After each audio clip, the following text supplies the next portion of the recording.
And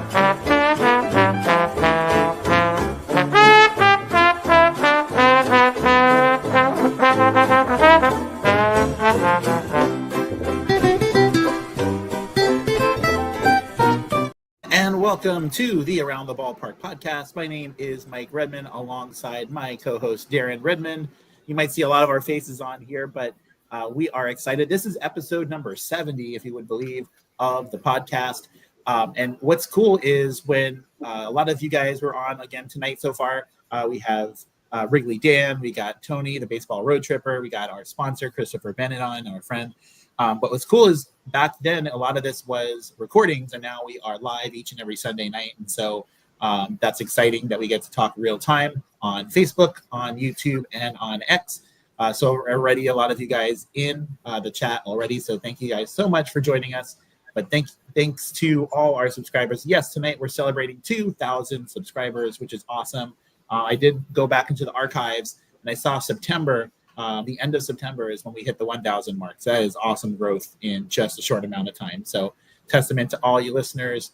And again, shout out to our sponsors. So before we begin, I know, Christopher, I know you're here. So you're going to get to see Darren in action. We're going to go ahead and read a little word from our sponsors, our good friends and folks over at Nashville Tax Solutions. Attention Palm Bay and Fort Pierce.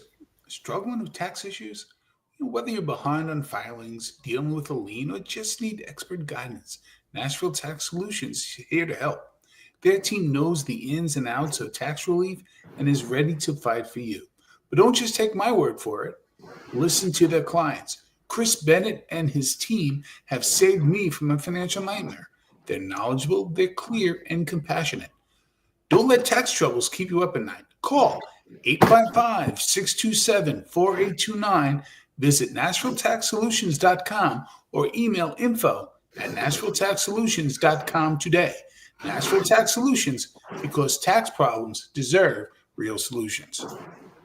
Thank you, Darren, for sharing. And as a reminder, mostly throughout the live, at the bottom there, you'll see that tracker. Usually what we use on when baseball season is on and we see all the scores. Keep an eye on the tracker. If you forgot the phone number, the email, it's all right down there for you. So feel free to reach out to them. But again, thank you so much, Chris, for one of the things we like to do sometimes. We're joking, I wonder if Chris is at this game in this city, or, you living your best life, working so hard at your craft each and every day. And so just wanted to say thank you for believing in us from day one. So Mike, any truth to the rumor that there is going to be a Weir's Christopher Bennett, kind of a Weir's Waldo kind of show that we're going to do on Wednesday nights? That's our next series coming up. Yeah. Yes. Starring the baseball road tripper and Wrigley Dan as well. Just because you're everywhere. You're everywhere, Christopher. Yeah. Why don't you give our viewers and listeners maybe a little quick rundown since, let's say, December 1st, some of the places you've been. Oh, you are on mute. Or maybe not on mute, but can't hear your audio. Not yet. The places are cool, people. How about that? Yes. Oh, there we go. Almost. So while he works on that, because it muted for a second, but while he works on that, you'll give him a minute to work on that. So I do want to start. We'll go back to you, Chris, once you get the audio part down. But Dan, I wanted to ask you first and foremost, thank you for being on. I believe you were all the way back on episode 3 of Around the Ballpark podcast. So super cool to have you back on.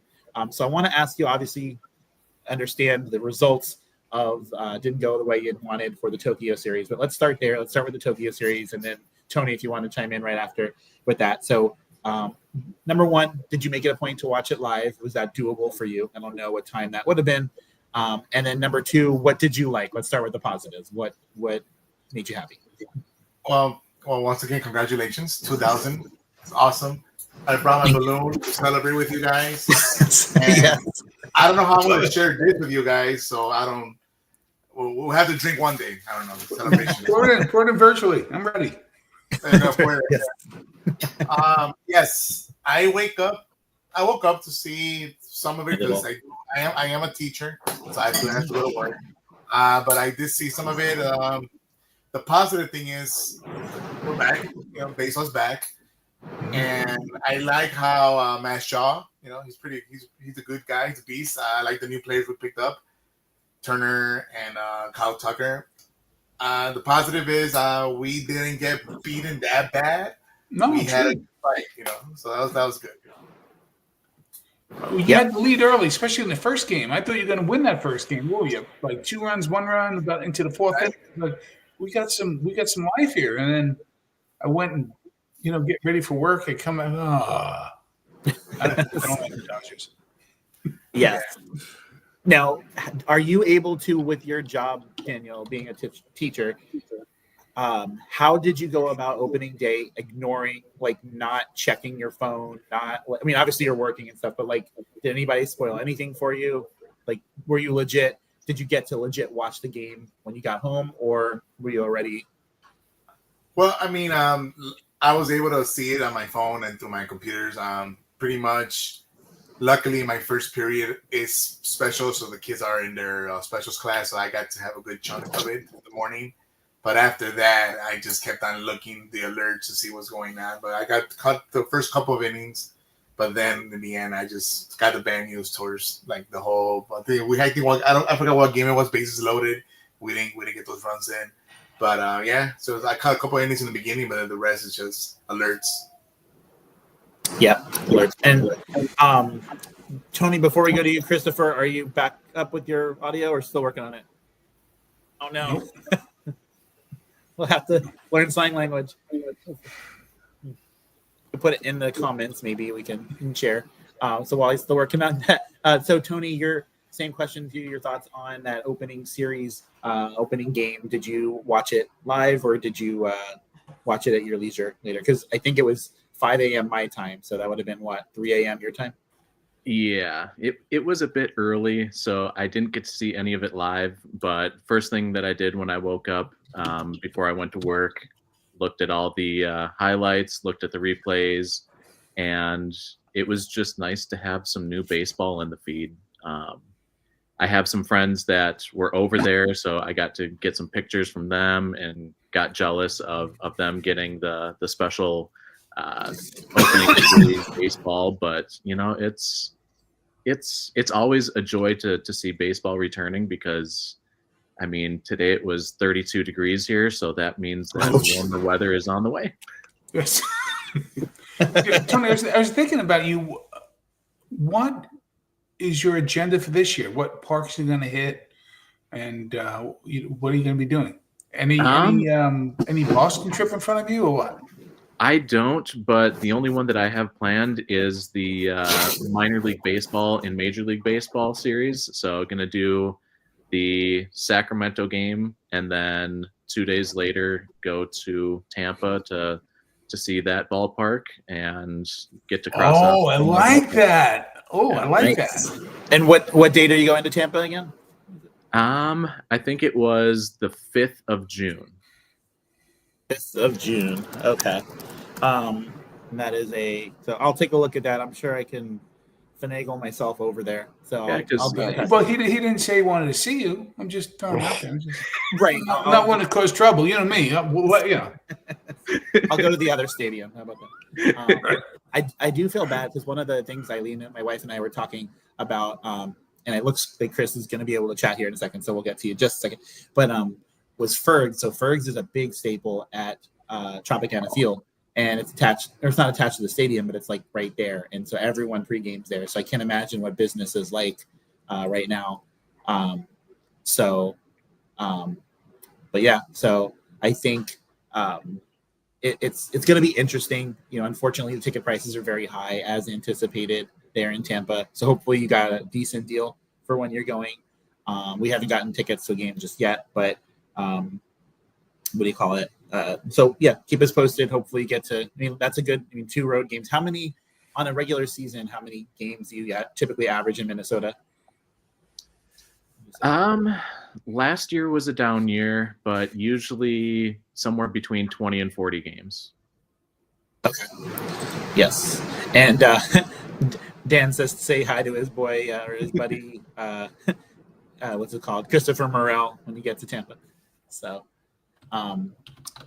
Speaking of Tampa, the last thing before we go to Chris, but the Tampa deal that really surprised me was when they were releasing everyone, but was at third base they let their third baseman go, Paredes, and he went to where he went, and then now I think he's on a different team. I really was bummed about that one of all the moves. I mean, you hate to see a Rosarina go, but Paredes was really just getting into his own, so that was a shame what happened there. So, but they have a great rotation. We're still waiting to find out. I don't know if anyone knows about Shane McClanahan. That was supposed to find out today if he was going to miss more time or not, but I know they're waiting on imaging. But Chris, I think let's test this out here. Can you hear me now? Yes, we're all good. Yes. I was on my laptop, but I guess just trying to use the mic on there, it wasn't working out for me. Yeah. So since December, let me see. Well, yesterday I was at the Mets Nationals game down in Port St. Lucie, which was pretty nice. I was supposed to go over to Tampa to watch the Yankees last week, but didn't end up making that trip. But I was at I was at the Super Bowl, the Orange Bowl. Those have pretty much been my stops since December. And also pretty big news too, Nashville Tax Solutions is sponsoring the Music City Rodeo in May in Nashville at the Bridgestone Arena. It's a Reba concert, Jelly Roll concert, and Tim McGraw concert, as well as a rodeo. So pretty excited about that too. Love everything. That's a big deal. That. Rodeo has been on my list. I told the wife we're going to put that on our list for 2025, but that's a huge deal. Congratulations on that. That's awesome. Thank you. Well, I got to tell you, if you've never been to a real rodeo, it's worth it, man. It's really unbelievable. There's some athletes, and that's a lot of fun. Yeah, rodeos right here in Fellsmere that went to probably about 2 weeks ago. It was really cool. I love rodeo. We have a spammer in the chat saying "Go Yankees." No, just kidding. Yes, Eileen needs tickets. She has to go. Well, if you go, I'll go with you because we're married and stuff. Yes. Come on up, guys. I know she already caught on a long time ago in all my vacation cities or baseball towns. Want to go to Tennessee? They don't have a team there. Can't go there. They got a AAA team. Yes. Yeah. They might have the Athletics pretty soon. Possibly. Yeah. But I wanted to ask Dan next. So I know rewind back to about a year ago when we first met and had you guys on the podcast. How is your son doing? And is he ready to continue on the ball collecting this year? Well, yeah, it was funny how I just thought about last year how we were about to start. My computer just turned off like out of the blue. Yes. Like, whoa. I was like, we're ready, and then boom, we had to wait 15 minutes. I was so embarrassed. I was so annoyed, but yes, he's. You know what? He told me he's ready. He was gonna make it today, but he's a bit busy. But he is ready. I know last year we hit a couple of games, not as much due to some family things that we're going through. But opening day's coming up, and he told me he's ready. He's at number 327, I think. He's at right That's now. unbelievable. Yeah, and on opening day he got I think 17 balls, and then then we went back to see Shohei. The Dodgers came to town. And I think he had like around 18 balls that day, all donated, all given away. But yeah, he told me he's ready. We'll see. He's getting older. He's getting taller, so it might be a little more difficult. No, I was going to say he's going to age out soon. It's going to be tough. Yeah, he's only 16. He's taller than me. He started when he was a couple years. He was a baby, but now the players know him, so the field crew knows him. So we'll see how that goes. He's aiming for number 400, so we'll see. That is funny. I think it's such a cool accomplishment. Now, I wonder though, is there a ball and I don't know if it's a milestone ball, but there's got to be a situation where if you catch a specific ball, you're just going home. You don't want to worry about the chance of you dropping the ball or someone yanking it out of your hand. You just go. If it's a big one like that, of course, some of your people might want to hold on to it if it's a real memorable ball where they want to get a picture or trade it off with the player because they do that. They'll always try to say no, they can't, but if you keep at it, they will. I'm sure, I don't know about you guys, but that for me, if there was a specific ball I would get, I think I would have to go because sometimes I'll have the dropsies and I don't want that to happen. So, but what do you call it? And Tony, when was the last time? Obviously, Dan, season ticket holder for the Cubs, but when's the last time that you've been to Wrigley? Would you say? Ooh, I want to say 2022 or 2023. So it's been a few years, but I would definitely want to go back because it's always a fun time there, and the crowd is great. The atmosphere is always electric, and I've also been jealous because I've watched some of the videos where my buddy Zach Hampel gets to go with you guys down there, and it looks like a beautiful area. I've never been down in that club area, and that looks like the place to be. It does, yeah. It was funny you brought up Zach Campbell because my son and him had a competition. I think it was last year. We went to 2 games, one at Wrigley and one at a Comiskey or Guarantee Rate, whatever it's called. But my son beat Zach in Wrigley, but Zach beat him at Guarantee Rate. So it was like one for one there. That's awesome. This year. The only time I've ever been to Wrigley was for the World Series. That was a trip. That is an awesome. Yeah, if you're going to be there, that's the time to go. Now, what's cool with Zach, I've actually reached out a few times. His schedule is crazy busy, so I know it'll work out eventually to have him on. But honestly, that's where connections. That's where I found both you, Dan, and Tony through some of Zach's videos. So I'm glad to see he's doing well, and he's going to continue to pile on those numbers. But Darren, are you ready for this now? So. And for everybody on board, so I'm going to add in a next guest here. So I'm going to add him, but then if you wouldn't mind just doing a quick introduction, I'm sure he'll introduce himself as well. We've had him on as well before. We're going to go back in time. So one of the things we like to do is talk about the current product, but this person that we're about to have on is an author, and this guy in relates into the Montreal Expo. So I'll go ahead and add Danny here and see if he's going to be on. Wow. So we're just working on his camera. I see him in my bottom left. So Danny, I'm not sure. Can you hear me on your end? I can hear you. Yeah. Thanks so much for me on the podcast. So it's Danny, just the good to video. talk to you again.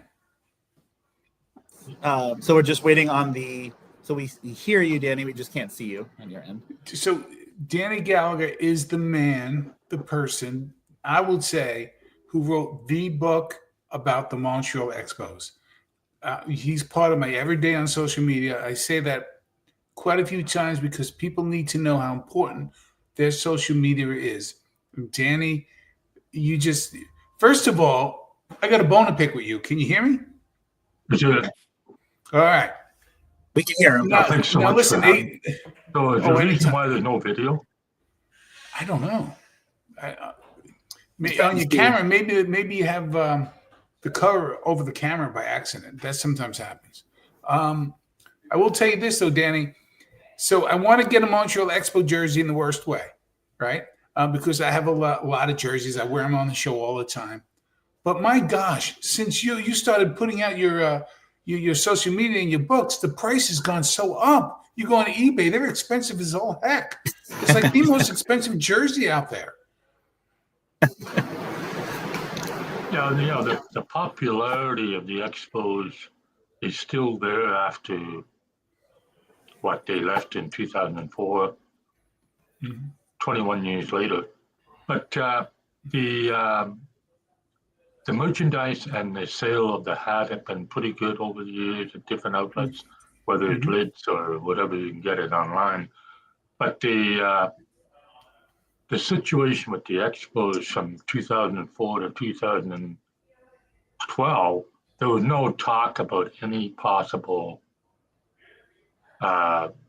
team coming back to Montreal. That in 2012, Juan Comati, the former Expos player from the 70s and 80s, started beating the drum about bringing a team back and talking about it for many, many years. And then at one point, Stephen Broppin, Charles Broppin's son, got involved and said, okay, we're going to get a team at no cost. And then when this opportunity for the Tampa Bay Rays to play some games in Montreal beginning in 2027. That's when Stephen Brompton and his group really pushed hard for that. Mm-hmm. But more than 3 years ago, in January 2022, Major League Baseball and the owners turned that idea down, the sister city concept, where Montreal would have played host to about 41 of the 81 Tampa Bay home games. So since then, that particular scenario involving Montreal baseball has kind of really gone dead. I would love for that place to. They deserve baseball. They deserve baseball. And they're Montreal comes up each and every year. It seems like they're tethered to a different team. You never know which team. A lot of the times it's with Tampa. But other teams as well come into the discussion. So it's a matter of time. It's not a matter of if. It's a matter of when. I really feel like, and I'm glad it wasn't split with Tampa Bay. That was on the table for a while, the split season. So, but I want to ask you, I guess across the board, starting with you, Tony. Do you get an opportunity to ever go to Montreal? I don't know if that was, or just to Toronto. Have you seen any other? If not to Montreal, have you seen any other stadiums outside of the Blue Jays facility? I never got the chance to go to Montreal, and I would love to. I was just kind of wondering, are they renovating that stadium right now? Olympic Stadium. What they are? No, I'm saying Olympic Stadium. Yeah. That's what it was called. Yeah. Yep. I don't know. Danny, are they redoing it? That's a good question, Tony. I'm sorry. Yeah. About the what is the question again? Are they doing anything to Olympic Stadium right now to make it baseball ready, or is it not baseball ready? Yeah, for sure. What they did about a year and a half ago, they decided to improve the technical ring and the roof at Olympic Stadium at a cost of $870 million Canadian. And it's just a real joke because people were saying, why don't you just kind of get rid of the stadium and try to build a new one? But the Olympic Installations Board and the City of Montreal and the province of Quebec would like to not spend any money on a new park downtown. So the renovations to the technical ring and the roof at the Olympic Stadium is still ongoing, and it will be continuing until maybe 2026 or something like that. And they say that they've reconfigured Olympic Stadium to not be conducive to baseball anymore. But the spokesman for Olympic Stadium told me, this is like about a year ago, that they could turn it back into baseball if some investors came along and said they wanted to get a new team. But so right now, because there's no ownership, people interested in bringing in a new team, it's kind of like a dead issue. They could possibly think of playing some games in Ottawa AAA Stadium. But first of all, you have to get you have to get a majority owner interested in bringing a team to Montreal. So far, that has not happened. Yep. So far, it is not. But like I mentioned, definitely see that on the horizon.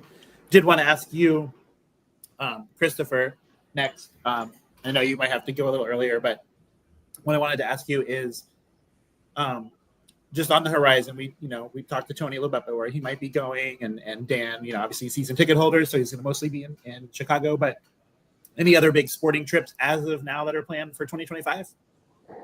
For 2025, just the rodeo is coming up, and I'm a season ticket holder for the Bucks, so I'll be headed out there. Couple 5Ks, doing a 5K April 5th. The Halo Chase Your Tail 5K. Nashville Tax Solutions is sponsoring that as well. And then I'm doing a 5K in Tampa. I believe it's May 4th with like Jelly Roll and Bert Kreischer. And so there's a concert that weekend and then a 5K with those guys. And I'll be going to Orange Bowl again, New Year's. I'm taking a year off from the Super Bowl this year. It's in San Francisco, so not really planning on heading out there. And unless the Bucks make it, that's the caveat. If the Bucks make it, I'll be there. Then you'll be there. Yeah, then I'll be there. But that's really all that's on the horizon right now. Okay, well, that's more than most. I will be myself, and then Darren, I'll ask you, for those that may not know what you've got going on. So my goal is I'm 25 stadiums away from hitting all 30, but a man can dream. So this year we'll be going to the Great American Ballpark in Cincinnati is my decision. So I'll be going hopefully mid-April. Hopefully, if everything stars aligned, they have some discount days and stuff. So I'm really, really excited. Going to take my son with me to that trip, so that'll be super fun. So that's the hope. Yeah, just working on tell me what you think of the Skyline Chili. Yes, of course I will. Before I sit down, I'll have that. I promise. But so Dan, that was dismissive. Yes, and right. Darren, of course, you have the season or the 10 game plan for Boston. So you've already picked out those games, I'm sure. Dan, I was going to say real quick that as some of you on this panel know, I've been to Olympic Stadium for the All-Star game. That was like one of the biggest treats of my life to see the All-Star game there and to see Yogi coach. Got to see Carly Yastrzemski. I went up with the Dave Winfield Foundation. So Dave Winfield rode the bus with his brother. It was great and a lot of fun. Fun fact: I took batting lessons from his brother because he's from the Minneapolis-St. Paul area. Oh wow! There you go. Got to do that in a dome in St. Paul. I love that. That is cool. I got to ask you, Dan, just off topic for a minute because we have there's no agenda tonight. There's no topics discussion. We're just going off the cuff. So later on, a little bit later on, we're going to have on a former guest who is a professional wrestler will be joining us. And so I have to ask you, because you are in Chicago, are you at all into WWE and AEW? Because that's the hotbed for wrestling right now. It seems outside of internationally, Chicago is the number one market for professional wrestling. Yeah. Yep. I mean, I met, for example, last year or a year and a half ago, I met CM Punk at the Wrigley. We were there at the W side. He was there, awesome guy. Me and my son were like, we heard that he's not good with people. We went up to him, very nice guy, signed his ball, gave him an autograph, we took a picture with him and everything. So pretty cool guy, CM Punk. That's awesome. I love to see that he's back with WWE after being away for so many years. To be able to come back, most wrestling fans know that was something we never thought we'd ever see again. So it feels right that he's home and this final run there. And right now, Chris, you were talking about, maybe not going to the Super Bowl. The prices of everything are going skyrocketing. But WWE right now is so popular, which is great. But with that, every event they're trying to outdo their numbers, and so they're continuously raising the prices over and over and over again. And I saw where like the nosebleed seats are $200-$300 for most of these shows now. I saw there's a dinner package, Darren, with John Cena that's going for $25,000 to have dinner with John Cena. So it's crazy. So you mean have dinner near John Cena? Yes. And maybe wave at him. Yes. Because you can't see him. So you won't be able to see him, so it's a waste of money. That's right. That guy, John Cena. He's one of the special guests right now. Can you see him? Yes. That's right. Yes. That's so true. But yeah, that'll be fun. A little bit later on, we'll have that person on. There's a big event coming up here locally that we're going to promote a little bit and stuff. So that'll be a little bit later on the show. But so I wanted to ask you, Dan, next, in terms of your Cubs this season. So I don't know if you got to, I believe all of you are subscribed to the channel, but Darren and I have been doing the 30 parks in 30 days and had a blast with that. We have one more recording left. So it's been so much fun because when opening day is 30 days away, you're like, I got to have real baseball now. So we came up with this idea, and it's been great. So with the Cubs, 100% being honest, we actually picked the Cubs to win the division, and we have the Brewers not even making a playoff spot, which is a bold move. We also said that the Braves would not have a playoff spot, and I was like, man, am I crazy? I also don't. Wow, Tony just rolled his eyes. Yeah. So keep in mind, guys, like I don't want to pick the exact same teams year to year. Like there's no fun in that. But so I legitimately, there's always a surprise team and whatnot. So I'll go first, but I have the Mets and the Phillies. I have the Cubs and the Pirates, which is, I know is a crazy thought, but I'm just that high on them squeaking in. There's always a surprise team. And of course the Dodgers and the Padres. So it's hard to kick somebody out. But so even though you're a fan, do you see the Cubs? I know they're 0-2, but that's okay. They play the Dodgers. So can you see this team legitimately, because the Brewers had a substantial division lead over the Cubs last year. Can you see this Cubs team winning the division? Oh, that's a tough one. I know the last 2 years they finished with a positive record, and they were very close 2 years ago. The only thing I could say is I could see them winning if they have good relief pitching and a person that's a good dominant saver. We need a save. Last year we blew a couple games, so if we have good relief pitching, I believe we do have that chance, and we do. Yeah, I agree. And obviously opening day, the starter was fantastic. I think they pulled him at 4 innings with no hit ball, right? Pretty sure. Yeah. Because and that's the one thing. Those, there's positives to everything. So one of the positives is growing the game. One of the positives, you get baseball a little bit early. But one of the negatives with the Tokyo series is your starter's going 4 innings because he's not stretched out all the way yet. So not saying that would have changed the complexion of the game, but it would have changed the complexion of the game. You know what I'm saying? Can I throw something at everybody real quick? Just a weird question. So I was communicating through social media today with Jeff Fry. He played in the majors, played for the Toronto Blue Jays, played with Boston for a long time, played with the Rangers. And Danny, I'd love to get your opinion on this too, and everybody here. The combined no-hitter. How do we feel about it? I mean, like my thought was, and Fry's was the same, was, all right, but it's not like a pitcher who throws 9 by himself. So Christopher Bennett, let's start with you, and then Mike, take it from there, go around the room. Okay. What do you think? I would have to agree. It's an amazing feat, but it's definitely not the same as one guy throwing all 9. It's good, but it's not memorable. I couldn't name a combined no-hitter myself. It's just it's like, okay, now let's order appetizers. Yes. Danny, if you're there, what do you think? Combined no-hitter.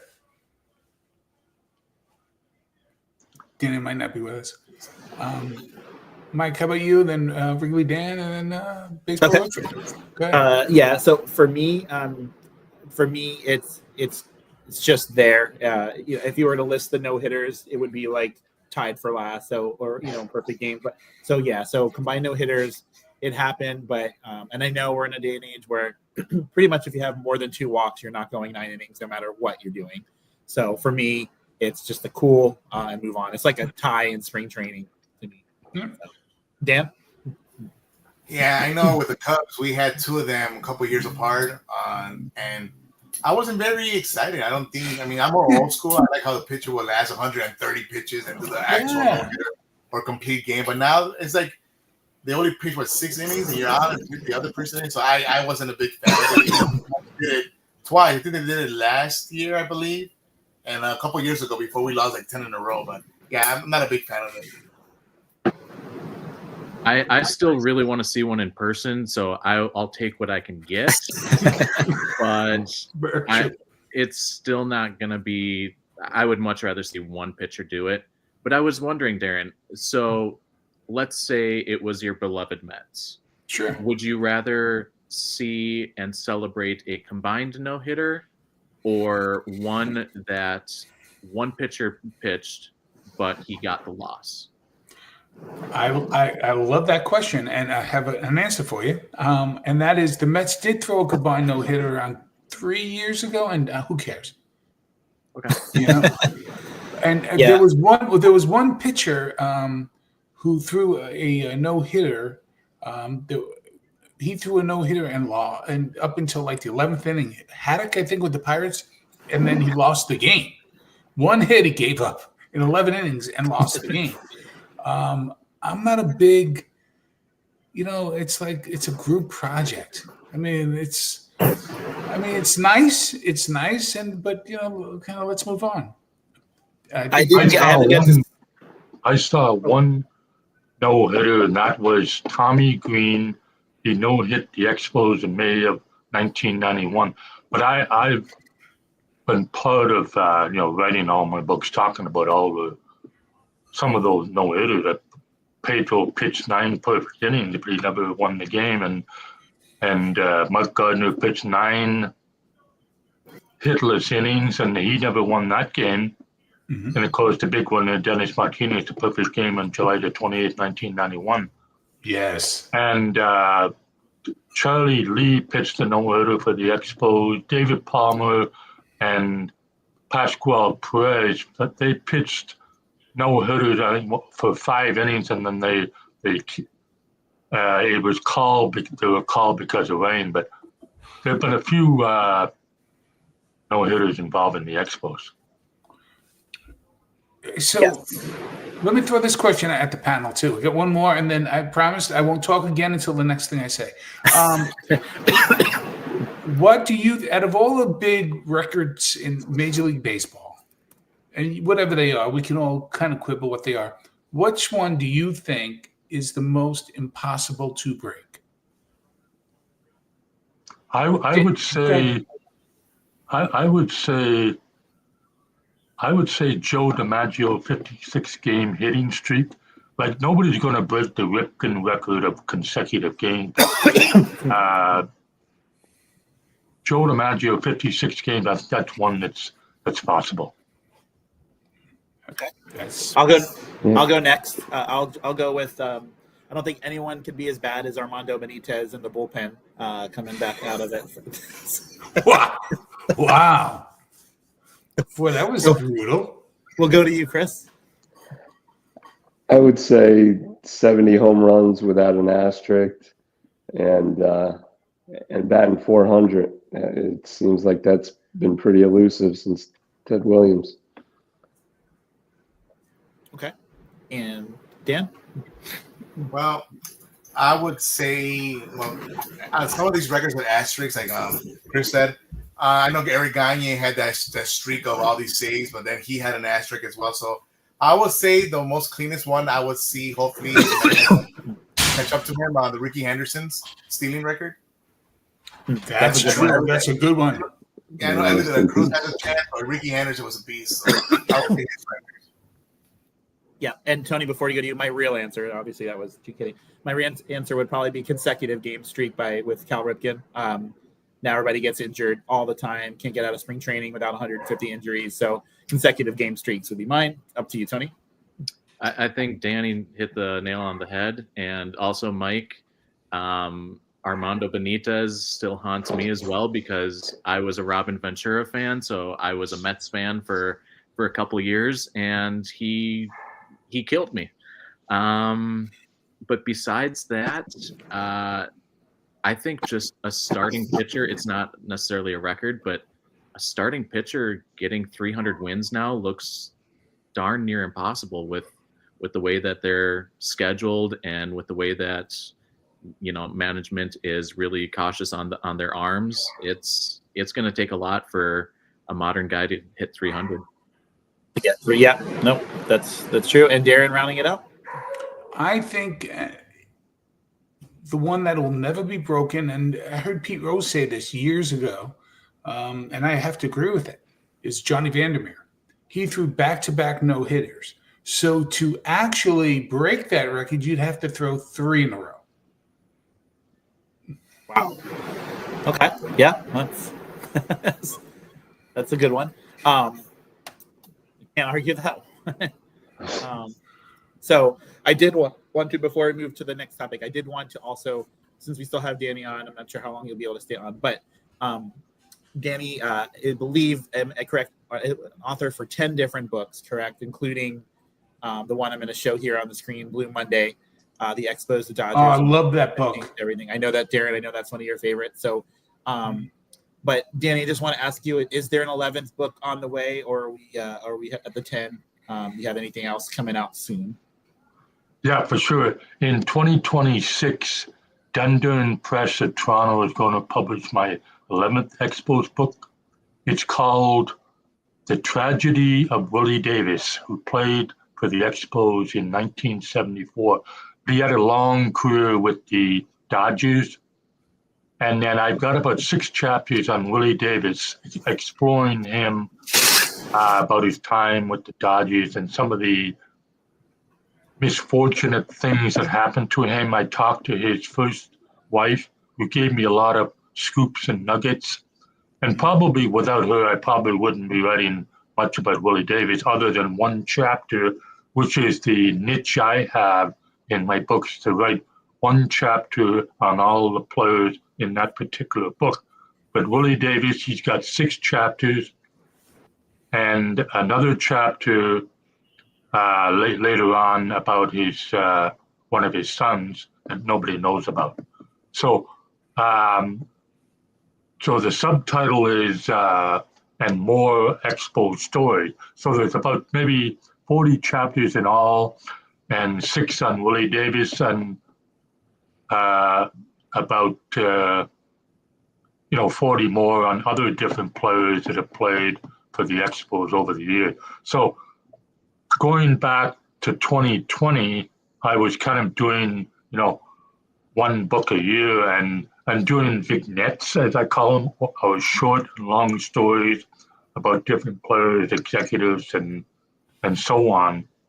So 2025, this year, is the first book in a long time that I will not have a book published, but looking forward to having Dundurn do my book in 2026. So it's going to be an interesting book. Look forward to that. Thank you for sharing. That'll be book number 11 then. So that is awesome. And we do, I do want to ask, so next, and if you have another question, Darren, you feel free to jump in. I want to go around too, because baseball season is starting Thursday. So I know it's not going to be implemented this year, but during spring training, I did go to a game myself, so I got to see it live.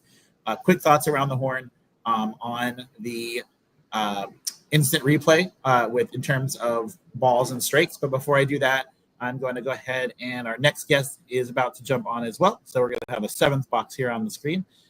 He is a good friend of mine, so let me introduce. So this is Robert Shoemaker. So he partners with me on Monday night sometimes for the he just went sideways, but he partners with me on You Are Sideways, Rob, if you want to switch. That's good. So we'll get to know him in just a few minutes. But so going back to my question, so we're talking, Rob, about the balls and strikes that we can that can be challenged during spring training this year.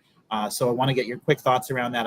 I've seen it in person, see it implemented. So I want to start with you, Chris. What do you think about it? If you even got to see it either in person, I know you said you went to a game. So was that a stadium that had it implemented? Yes, it was the same one you were at, the St. Lucie Mets Stadium down at Clover Park. I didn't see it actually used, but they said it's been implemented in the minors since like 22. Wow. Yeah. I don't know. I kind of enjoy the human aspect of, the umpire making the call. Technology, I think, is it can be a good thing, but I think there's a human element to the game that we're losing in that case. When's it going to get to the point where we don't even have a home plate umpire? It's just a robot making the calls. Yeah, that's an interesting insight on that. So, Dan, do you think this is something that could be needs to be tweaked more, or would you be okay with it? Because I'm not sure, because there's 2 challenges, but if you keep challenging and they keep getting overturned, it's almost like they're unlimited. So would you like to see any changes made before you would see that go live, implemented in regular season? For me? Yeah. Yeah. Well, I mean, they added it now that Angel Hernandez is retired. I mean, what's the whole point now? Yeah. True. pretty much, I would say, like you gotta take away the human error, the human umping. But I say it is good in some certain plays. It's the same thing at the replay. I mean, we got used to the whole replay now. It comes in handy. So I would say I'm for it for those crucial plays that really make a big difference. Yeah, I did like. I think I mentioned on one of the 30 Parks episodes, it might have been, but there was the first Dodger game that was available for the instant replay, and the manager Dave Roberts actually pulled Max Muncy aside and said, "You can't challenge anything," because the batter, the pitcher, or the catcher could, but he didn't want Max going anywhere near the challenging, so he was forbidden to do so. Thought that was funny. So, but Tony, on your end, what are your thoughts? I think the guys are right. I like the human element as well. I've been to some minor league games because our AAA stadium is maybe 10 miles away from our major league stadium, so I get to see that in action. It's been really smooth. I like how quick it is. The only downfall is that it's really weird to say that some calls matter more than others, and you get to implement it on ones that are just questioned by either the batter, catcher, or pitcher. If something is missed during the game, who knows which one is going to kind of break the camel's back. But the technology is great, and it's going to be interesting to see how it can be balanced. But the one thing that they have right is it's a quick process. Yes. Excellent. No, that is true. And I did want to just a quick shout out. Those of you, we are on here, of course, on the 2,000 subscriber watch party, which is an awesome feat. But even more awesome than that, I just want to give you a live update. We are now up to 2,055 subscribers. That is super cool. So thank you, X and Twitter and all those people. I am going to be learning the game of TikTok pretty soon, so that'll be kind of next on the agenda. Thank you for the shout out. Yeah, so that'll be next on the agenda. I kind of wanted to stay away from that one as long as I could, but apparently that's next. And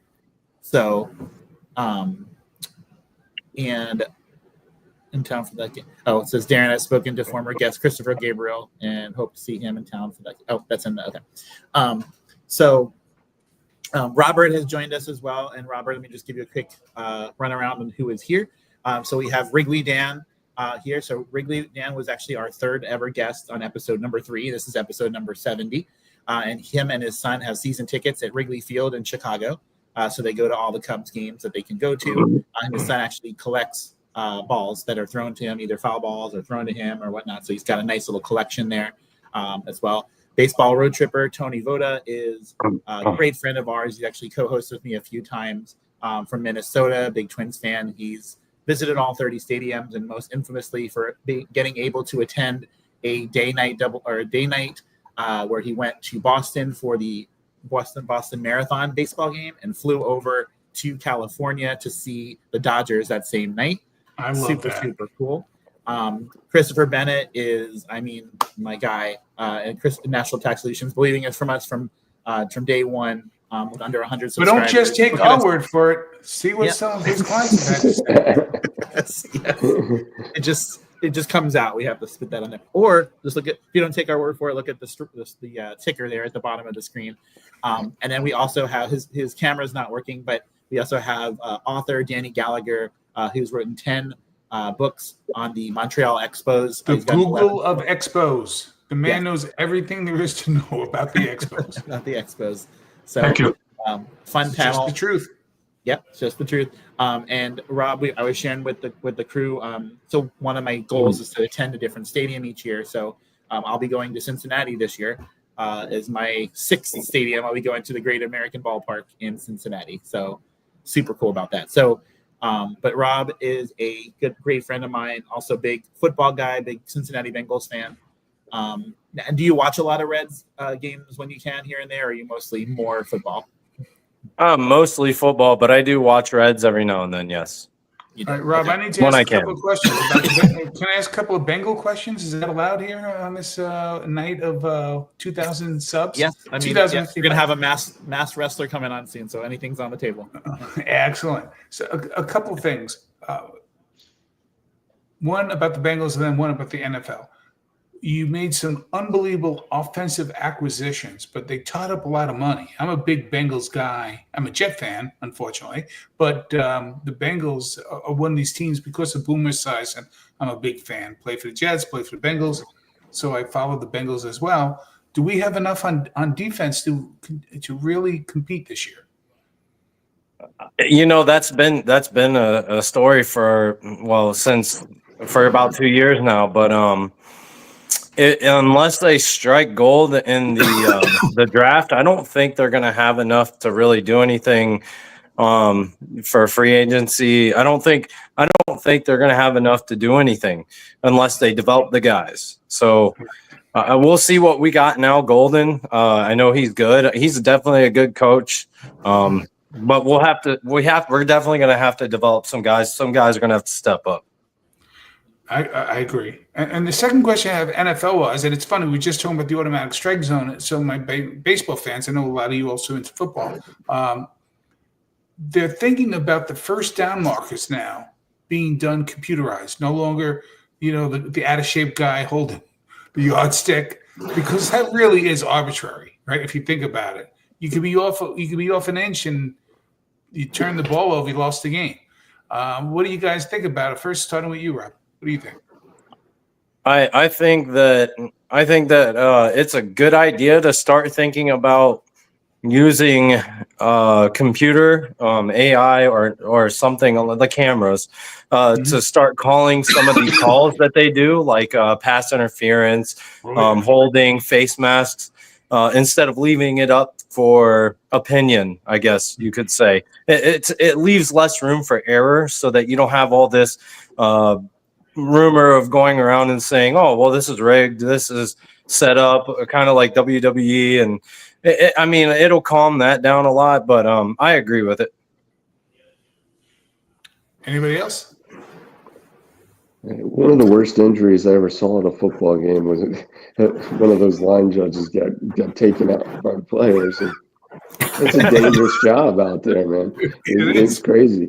And he was an old, out of shape guy, and man, they just plowed him over. It was, so I think avoiding that would be, a positive. And they've been doing the computer line on the TV for 10 years. For a long time now. I don't think it would be that big of a jump to add that as part of, or at least something that they could, reference if there is a question. So yeah, I'm okay with it. Okay with that. I have. Oh wait, there's more, and it's not an ALW superstar. So we have guest number 8. So our second to last guest, Brian Anderson, is with us on the podcast as well. Brian, hey, what's up, buddy? With me. So just did introductions, but this is the gang. We're all here except for one more person here in a few minutes. But I want to ask this question. Since Brian just came on, I'll go to this one. We talked on the podcast a couple of weeks ago, Darren, about ESPN and Major League Baseball cutting ties after this season. I think it's tremendous. I can't tell you how many times I'm frustrated. We all love the NFL, but how many times we got to hear about mock draft number 52 in April for the NFL season. We love our football, but give baseball its due. And what happens in April after opening day, baseball gets everything. Game 2, it's like the last 7 minutes of the episode. You get like a quick Marlins Mets 11-10, and that's it. But we get who's better, LeBron or Michael Jordan? It's just so I'm good with the separation. I don't know where they're gonna go. Maybe Netflix. It's working wonders for WWE. But just like to hear anyone that wants to chime in on that. Your thoughts on Major League Baseball parting ways with ESPN after this season. Brian, what do you think? You're new here. What do you think? Hey, competition is good. You see how many billions are pouring in from TV contracts all over the streaming platforms jumping in. So competition is good. I think it's a win-win for everybody. Excellent. Yep. Tony, any thoughts on that one?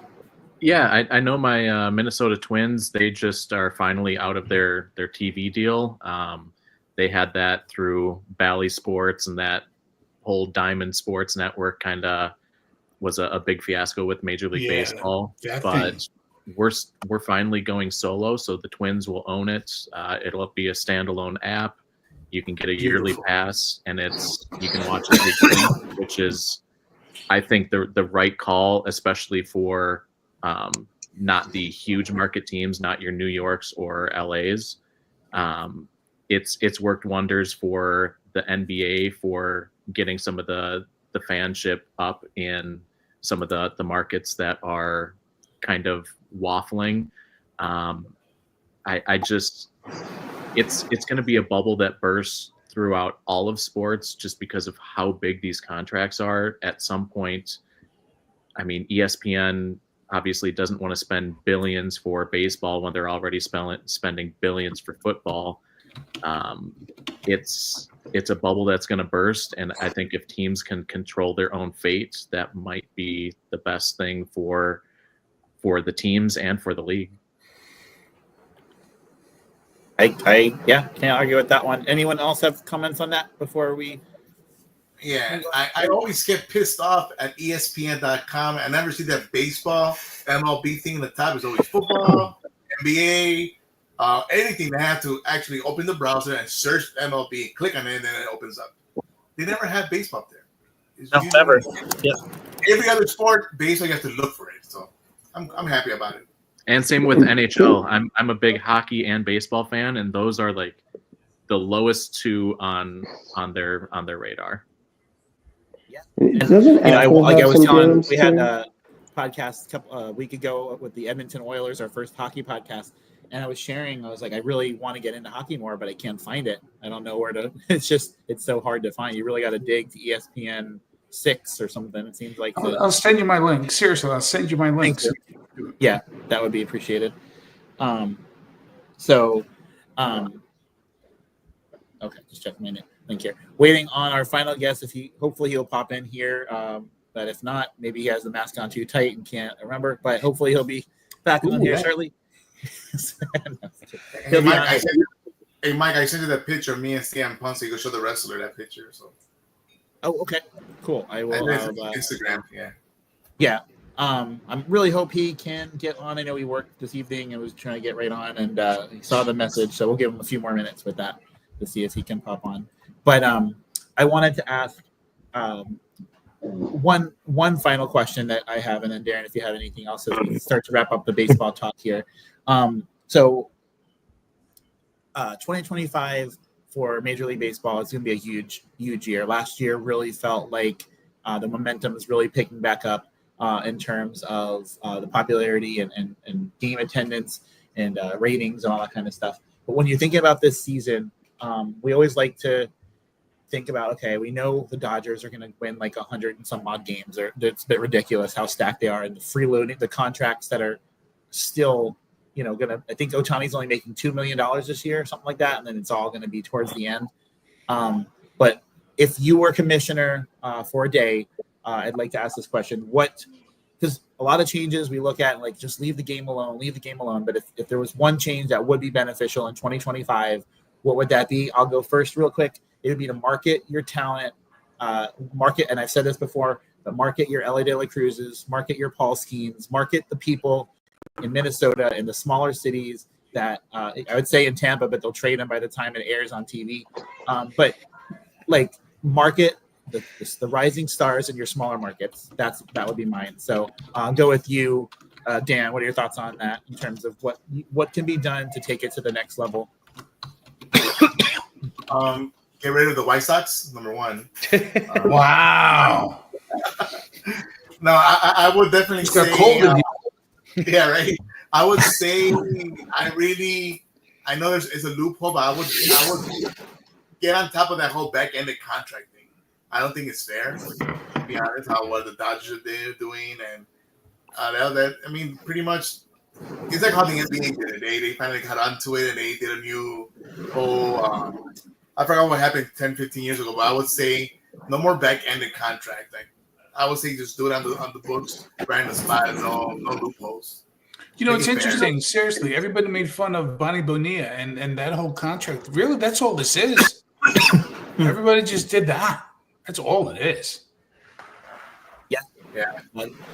That is it.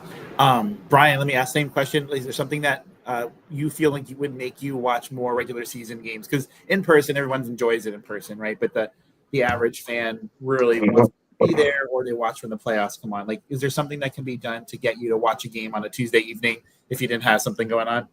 Like it used to be so family friendly, like spring training down in Florida, like that was vacations for people. Everybody came down here to see the Port St. Lucie Mets and would go over to Tampa and like made a whole ordeal about it. And it's just not that anymore. So I think they need to drag the family back in it, because if our kids want to go to it, then we have no choice. So if my kid wants to watch it, I'm watching it with him.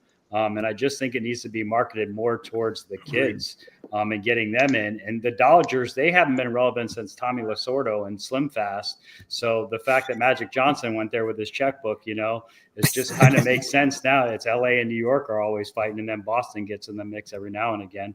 But I'd just like to see the kids more involved and bring in the youth, and that'll make us parents involved, and then the grandparents as well, because they have the money. Yeah, no, that's true. I'm gonna move the truth. I just heard from El Ridiculoso is his name. Unfortunately, it looks like he is stuck at work. At the point he thought he'd be off by now, and so we'll give it a few more minutes. But if he can't make it on, I'm sure we'll be able to have him back on at some point. I was hoping that would work out, but never easy in the life of a professional wrestler. They still got to work those full-time jobs too, because he's an indie wrestler, so that means he takes whatever gigs he can get, and it's not pop and circumstance like they have with WWE and ALW. But Brian, I did see, and Rob, I don't know when the end date is, but I saw WWE.com posted today that they are hiring for a writing team, and I feel like that's right up my alley. I feel like there was not much I don't know about professional wrestling, so I should at least give it a shot just for the heck of it. Absolutely. You'd be great. great. Give everybody. You should. I wouldn't have to worry about Vince McMahon firing me, so that's cool. Well, listen, you got to be hard to be fired, so that's a good thing. And second of all, you should never ever don't give somebody an opportunity to say no, right? Because you'd be amazed at how many people say yes. Open mouths are the only ones that get fed. Shy people don't eat. So just go out there and just, if you want it, go get it. Yes. So I'm going to be, even though I did want to at least do a quick shout out to for El Ridiculoso and the company that he works for, and I'm sure he'll be able to watch this and he's able to pop on, but did want to at least do that real quick, if that's okay. So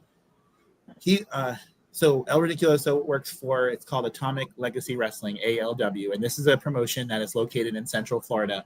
But lately they've been gaining a lot of steam. Like, you have your WWE, you have your NX or your AEW, your TNA, right? But this is a company locally that's really building a lot of steam here in Florida, and they're able to bring in a lot of talent. So they're putting on a show coming up in June called Star Spangled Slammer, which is going to be a lot of former WWE and AEW superstars performing at this show. So it's a really big deal to be able to, for them to get that far. They usually perform in front of maybe 100, 150 fans. Brian and I went to one recently, or not too long ago. But I'm going to go ahead and show they have 3 upcoming shows. So for benefit of those that are fans. So this is JCW versus ALW Wicked Game. So this is a show that's going to be coming out this Friday, the 28th at 7 p.m., I believe it is, at the Space Coast Convention Center. There you see El Ridiculoso in the top right-hand corner there. He's got a big match.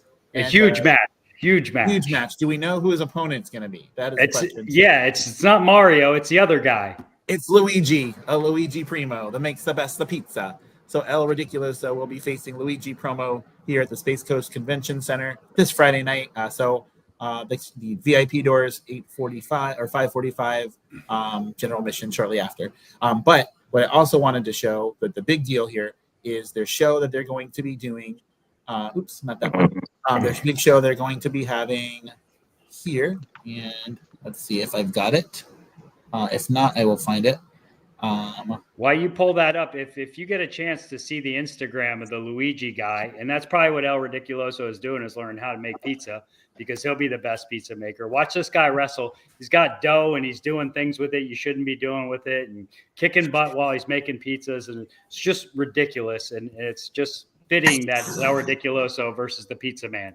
And his tagline might be, "You thought carbohydrates were bad for you then. Watch for them now."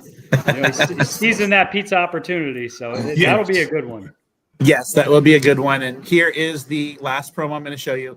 So this is a pretty big deal. This is they do shows at the convention center, but and Brian, as you know, and Rob might know, but they are moving to the Ocean Center in Daytona Beach, which is a huge venue for professional wrestling. This is where the infamous night happened back in World Championship Wrestling, where the NWO had Hulk Hogan as their third man that joined the New World Order.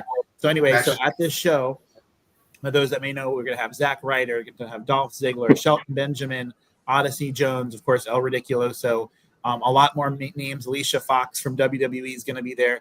A lot of other names, Baba Tooie right here, that are going to be coming to the show that they haven't announced yet. Just last month, they had a show with both Kurt Angle and Kevin Nash. So they're doing some really big things. So definitely, if you're in the Florida area, definitely go and check them out. It's an affordable night out with friends and family. And they make a point at intermission to anyone that wants to approach any one of them. They make time for that. So I definitely wanted to make sure that I was able to put that on there. So Darren, if you wouldn't mind, take it away with a final question around the horn as we start wrapping this up. It's been awesome celebrating 2,055 subscribers. So Darren, I'm going to throw the ball to you with a final question. Sure. It's really a two-part question. One is sort of like Mike's question, but that is, if each one of you were the head of Major League Baseball, you were the commissioner, what is one rule that you would implement right away? And the second question is, it'll be a two-parter, the greatest player you saw play live. And let's start with Danny, because Danny, you are the knowledgeable one concerning the Expos. So let's start with you. Oh, the tough question, the rule that I would change. I think the rule regarding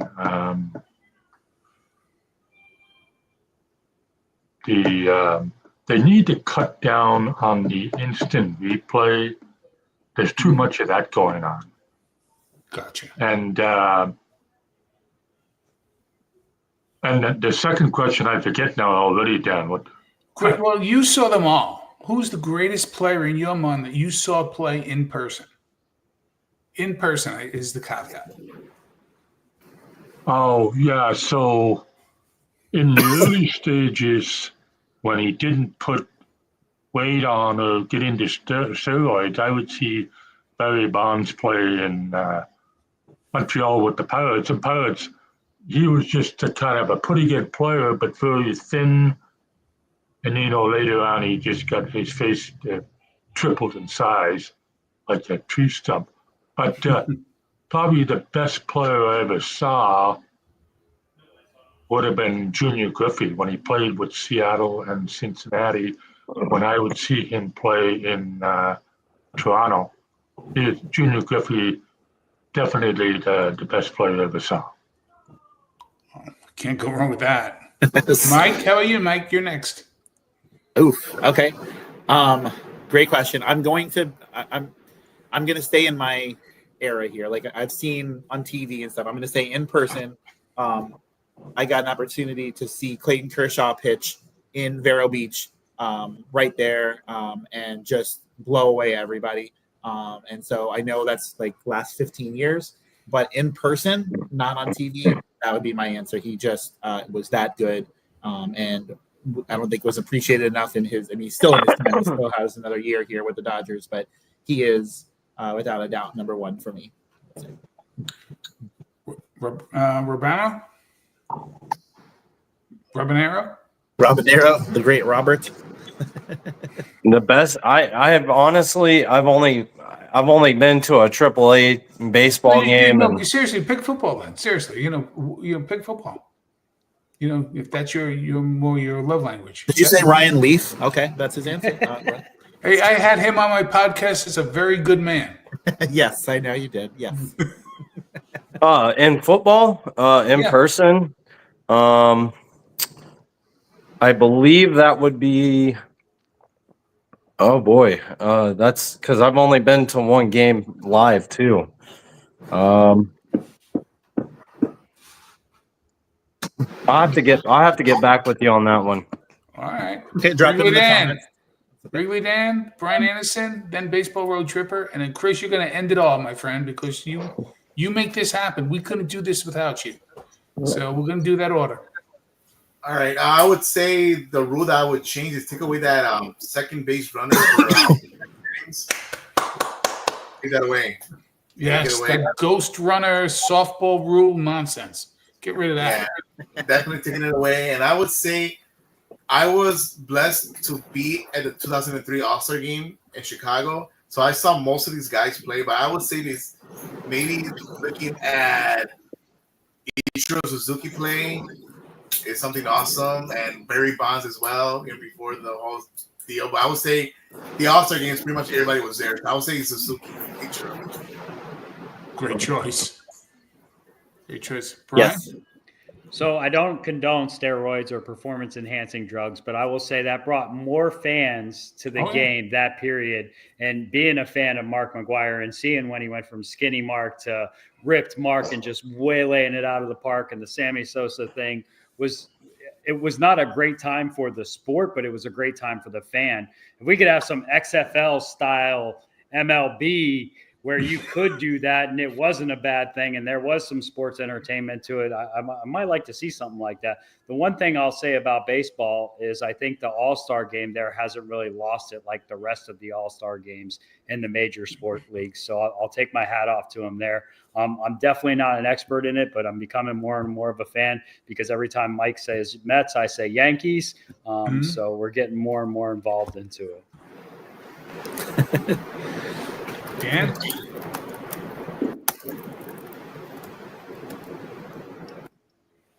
Dan, you here? You ready? You there? Me again? No, I went. I'm sorry. I'm a moron because I'm old, right? Tony, you're up. I'm sorry. My apologies. All right. I the one rule that I would change would be that I want the location of the MLB team to have at least partial ownership by the city or state. I like that way they cannot move, and the way that Rob Manfred has just been dead set on Vegas while steamrolling an entire franchise that has historic roots in Oakland insane. And really they could have gotten their own expansion team, but that's a whole different thing. But that would be the rule that I change. I think Wrigley Dan, you said it perfectly. My biggest thing, I went to the 2014 All-Star game. I got to see Mike Trout take home the MVP honors. That was Derek Jeter's last All-Star game. Miguel Cabrera in his prime.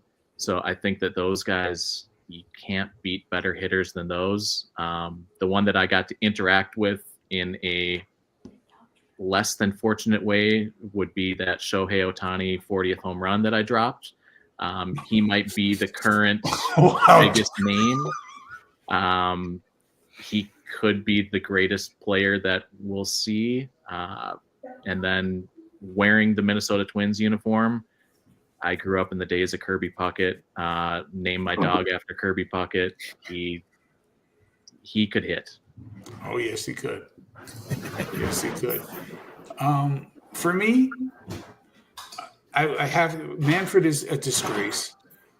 Real quick, if I can editorialize for a moment about Las Vegas, what Manfred and others don't understand is that the reason the Golden Knights are who they are in Vegas is because they were an expansion team, because they are organic from Vegas.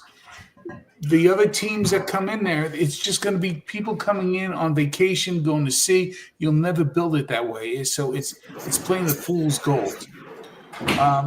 Danny Gallagher, we never talked about this, but since I brought up the question, here's my answer. I saw the All-Star game in Montreal, and I got to see Gary Carter as an Expo behind the plate against Lance Parrish, who was playing for the Tigers. And because I have an affinity for catchers, it's a tough position. Brian Thurman Munson, other than, is probably my favorite ball player other than some Mets. I was devastated when he died in that plane crash, but Gary Carter playing for the Expos is my answer.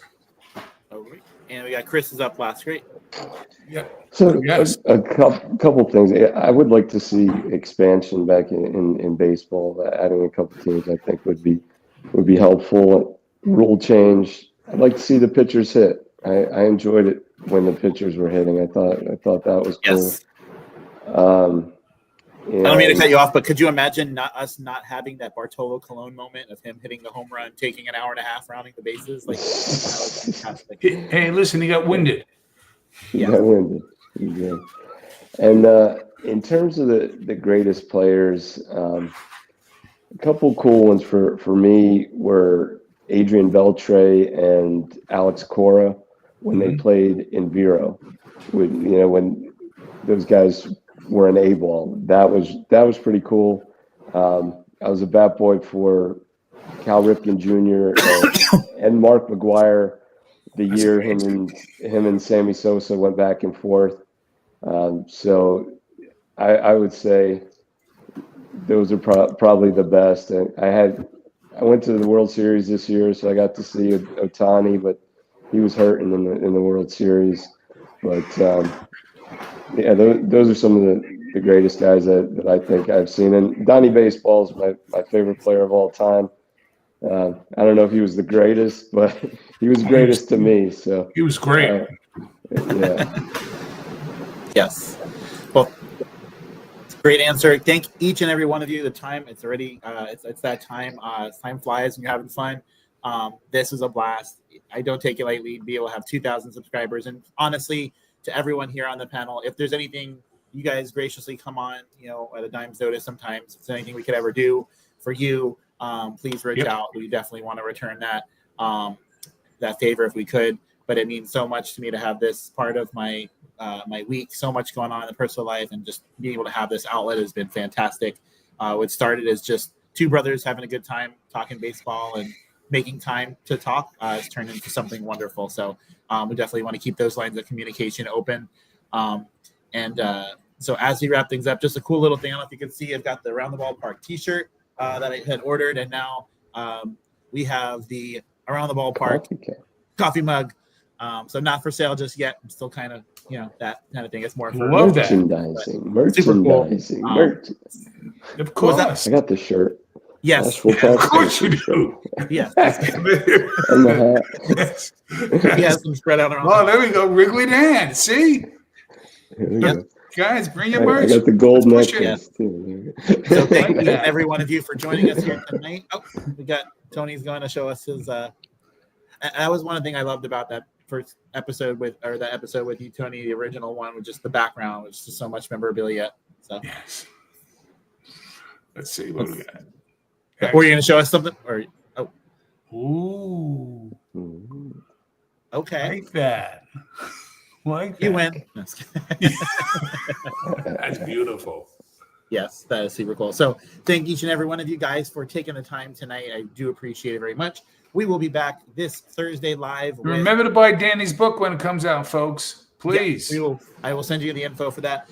This Thursday, we will be live with our original guest from episode number 1, the Locked On Rockies podcast.